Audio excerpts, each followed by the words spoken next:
Most people don't understand that the truth is that every time you overcome yourself a little bit more, the side effect is that you love yourself a little bit more. It's not about your wealth. It's not about your health. It's not about your freedom. It's who you become. What actions, what behaviors do you want to change? Do you complain? Do you blame? Do you judge? Do you make excuses? How do you talk? Do you speak limited? Just pick 4 things that you're not going to do any longer. What emotions get you in trouble? And if you don't know, close your eyes for about 30 minutes and just watch where your mind goes and watch your feelings and just say, okay, it's frustration, it's unworthiness, it's self-doubt, it's guilt, it's frustration, it's shame. Just become conscious of those and just review them in your mind.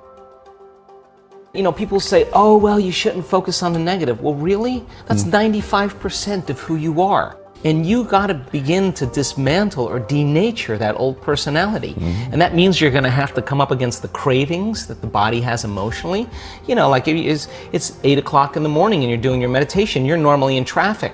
And you want to get angry and your body's going, hey, you're off schedule. So let me just find something that's mapped in the brain that I'll bring up a past experience why you can feel a little anger. Well, now, once you become aware of that, you're working to become conscious of that and not go unconscious again.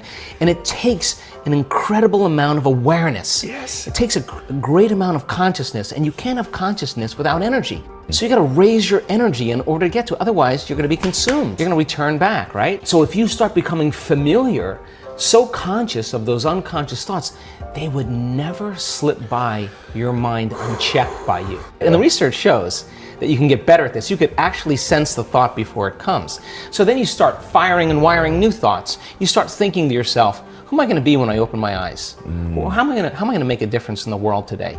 Who am I going to be? How am I going to give? How am I going to serve? How am I going to contribute? What things do I want to really do today?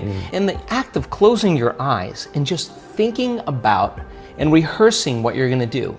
Your brain doesn't know the difference. Yes. And if you get caught up in it, you begin to install the neurological hardware in your brain to look like you've already done it. Now the brain's no longer a record of the past. You are priming your brain, and if you keep doing it, the hardware will become a software program. You know what that means? You just might start acting like a happy person. Well, there's no surprise there. You installed the circuits. Stress hormones arouse the body, so you have your attention on your body. Stress hormones alert the brain, so you're aware of everything in your environment, like an octopus with tentacles in all different directions. You got to control and predict everything in your life.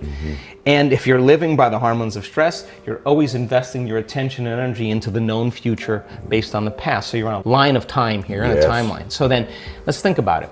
How are you going to make thought more real than anything else? How are you going to create from thought? Well, let's close our eyes. Let's disconnect from the environment. Less sensory information coming into the brain, less distraction, as you said. Let's play some soft music in the background. Let's stick some earplugs in our ear, whatever you want to do. Diminish sensory, but now you're sitting down, you're not eating, you're not tasting, you're not smelling, you're not feeling. So there's less sensory input coming to your body. So then now your brain waves begin to change. They start slowing down, and you move from this beta brainwave pattern where you're aware that you have a body in space and time, or your attention is on the outer world, or your senses are giving you information.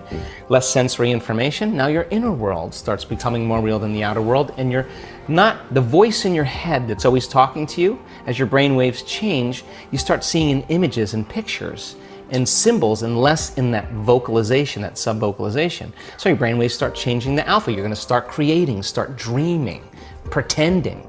So then, if you say to your body, you're going to sit down for an hour, you stay, and your body's going to say, I'm going to die, my bladder is going to explode, I need a coffee, I got a lot of emails to do. That's the program. And you say to your body, today we do battle. And you sit through that and you make your way, even though your body's trying to get up and you keep settling it back down.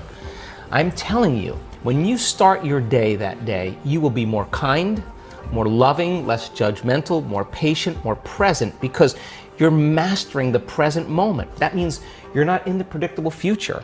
You're not in the familiar past. You're mastering time. And so then, if where you place your attention is where you place your energy, and all of your attention is in the present moment, You've got a lot of energy to do amazing things. And you know when someone's present with you in your life because they're paying attention to you. And you know when they're not present with you because they're not paying attention to you. So the act of getting more present means you're putting a lot of energy in the present moment, and you're taking your power back from all these things and people in your life. So we teach people this. As they start breaking through and they start being able to unfold into this field as an awareness, and they're not putting their attention on their boss or their ex or their wife or their kids or their cell phone or their WhatsApp or their Facebook, they're not thinking at all. So then as they're sensing the space, they can't think. And if you can't think, you can't analyze. And if you can't analyze, the analytical mind is what separates the conscious mind from the subconscious. You just open the door. Wow. Now, where you place your attention is where you place your energy. Why? Because we want this center to bloom. 1,300 different chemicals that restore and regenerate the body. Let's breathe, let's open this up, let's practice this. Yeah, in the beginning, it's a little difficult, but you stay with it and you practice it, pedal by pedal by pedal.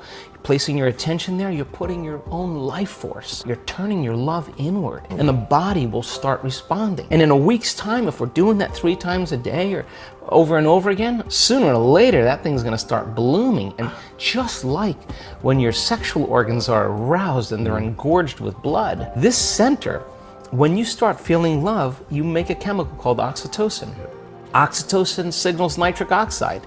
Nitric oxide signals a chemical called derived endothelial relaxing factor. It causes the arteries in your heart to literally open up.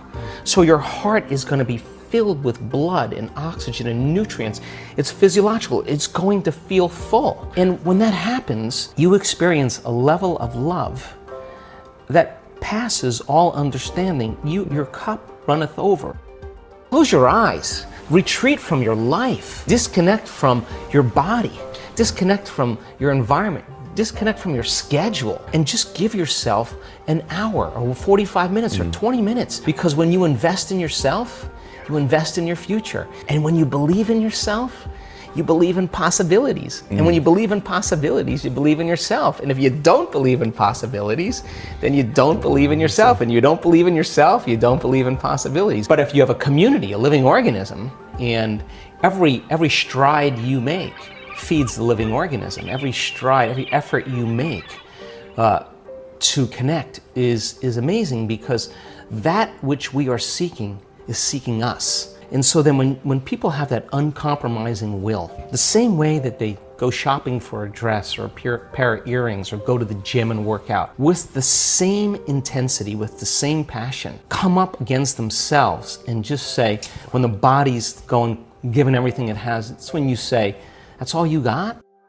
I'm ready. And so then when you start overcoming that, the side effect of it is that all of a sudden you're happy for no reason. And you're less seduced in believing that you need something outside of you to make you feel better. You're feeling better every day without anything outside of you.